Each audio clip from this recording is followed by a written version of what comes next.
Et nous sommes en compagnie de Denise Pumin qui a reçu il y a quelques jours le prix Vautrin-Lud. Bonjour. Bonjour. Alors on dit que le prix Vautrin-Lud c'est l'équivalent du prix Nobel en géographie. Qu'est-ce que ça représente pour vous cette attribution ?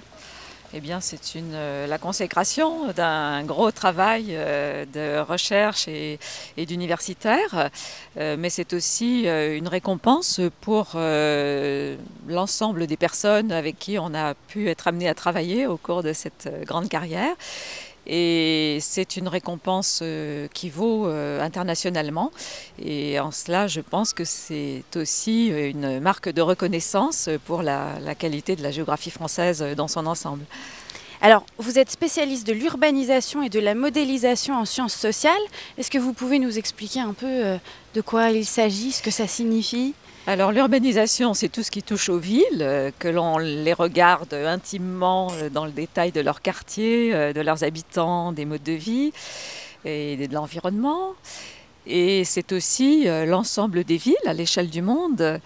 Et il y a là beaucoup de diversité, mais aussi des régularités, des solidarités dans l'évolution qui font qu'on peut établir des modèles qui vont résumer, décrire par des moyens mathématiques ou informatiques comment ces villes interagissent ensemble et en quoi leurs évolutions devenues interdépendantes permettent d'asseoir quelques prévisions. Donc ces modèles sont conçus à la fois pour améliorer la compréhension, vérifier qu'on est capable de reproduire les processus que par intuition on imagine gouverner ces évolutions, et puis également d'encadrer l'évolution du futur. On ne peut jamais prédire exactement où, comment les choses vont se passer, mais on peut donner un domaine de validité pour certaines hypothèses, et c'est à cela que servent nos modèles de simulation. Donc on fait comme si, vous savez que dans les sciences sociales, on ne peut pas conduire d'expérience comme on le fait dans les sciences de la nature, en chimie, en sciences naturelles, en biologie. Mais on peut conduire avec les ordinateurs qui ont de grandes capacités aujourd'hui des simulations d'interactions très nombreuses entre des acteurs, des entités géographiques. Et à partir de là, donc, imaginer que seront les villes de demain. Et quel regard est-ce que vous portez sur le Festival international de géographie ? Ah, le festival, c'est une invention formidable, une manifestation fantastique. C'est un lieu de rencontre, de convivialité. C'est un lieu une vitrine pour la géographie en France et dans le monde. Je crois que c'est une manifestation unique et qui a le grand mérite de montrer que la géographie est vivante, très variée, très diverse, qu'elle parle beaucoup aux habitants des endroits où ils habitent, mais aussi du monde entier, et qui le met à leur portée avec des analyses qui permettent de le comprendre, et cela au milieu de réjouissances ludiques et gastronomiques. Donc c'est vraiment une manifestation que nous aimons beaucoup. Et alors vous co-signez un livre, La présentation des données géographiques, statistiques et cartographiques. Est-ce que vous pouvez nous en parler un petit peu, à qui il s'adresse, ce qu'on peut y trouver ? Oui, eh bien ce livre, il est destiné d'abord aux étudiants des écoles terminales, des classes préparatoires et aussi des universités.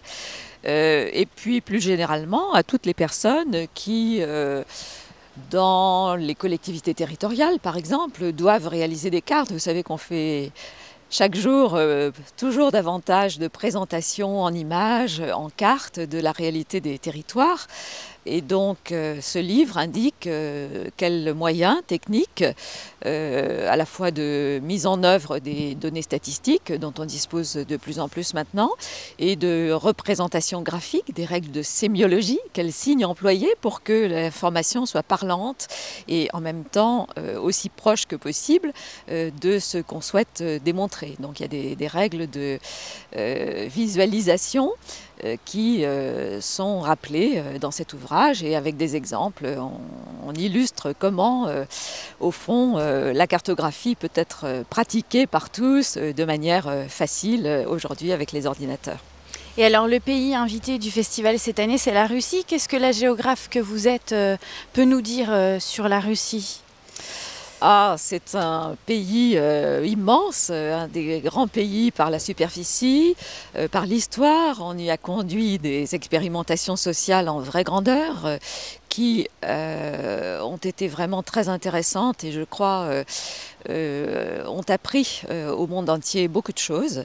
Et aujourd'hui, vous le savez, on appelle les BRIC, le Brésil, la Russie, l'Inde et la Chine, ces pays immenses par la surface et par la population, qui contribuent grandement à l'équilibre du monde et j'espère vont lui assurer un avenir dépourvu de conflits armés. C'est ce qu'on espère tous. Et par leur poids, ces pays-là ont une grande importance dans la future évolution mondiale. Et alors, vous êtes également membre de l'Institut universitaire de France. Est-ce que vous pouvez nous en parler un petit peu ?